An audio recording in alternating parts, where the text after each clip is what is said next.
July 22nd. The primary operational concern today is scattered convective development across portions of the central United States, while a relatively benign upper ridge continues to support widespread VFR conditions across much of the West.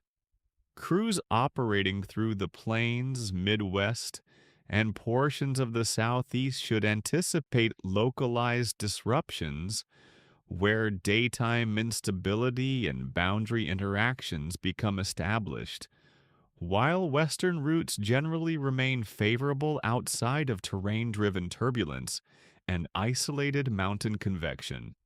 Overall, today's pattern favors localized operational impacts rather than a single coast-to-coast weather event, making route-specific awareness especially important. Along the Pacific coast, marine influence continues to support areas of morning stratus and reduced ceilings near coastal terminals from Washington south through central California before gradual improvement inland, while Southern California remains largely VFR with localized coastal restrictions during the early hours.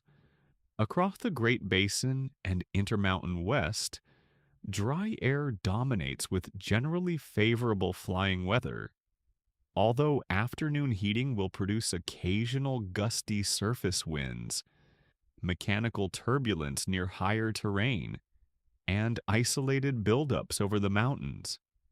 The central Rockies see another day of terrain-induced convection capable of brief moderate turbulence, localized mountain obscuration, and variable outflow winds near Denver and surrounding high-elevation airports. Eastward across the high plains into Kansas and Nebraska, increasing instability combined with weak boundaries supports scattered afternoon and evening thunderstorms capable of producing localized IFR conditions, moderate to heavy rainfall, gusty outflow winds, and occasional hail.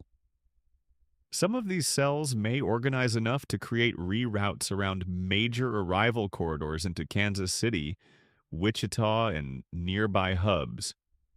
Across the Midwest, scattered convection remains the primary operational concern from Missouri through Illinois, Indiana, and portions of the Great Lakes, where crews should monitor convective development for deviations, temporary ground delays, and rapidly changing ceilings and visibility beneath heavier cells.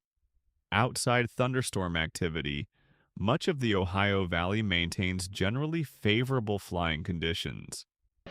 The Northeast remains comparatively quiet overall with widespread VFR dominating inland terminals, although localized morning valley fog and occasional coastal marine stratus may briefly reduce ceilings before lifting.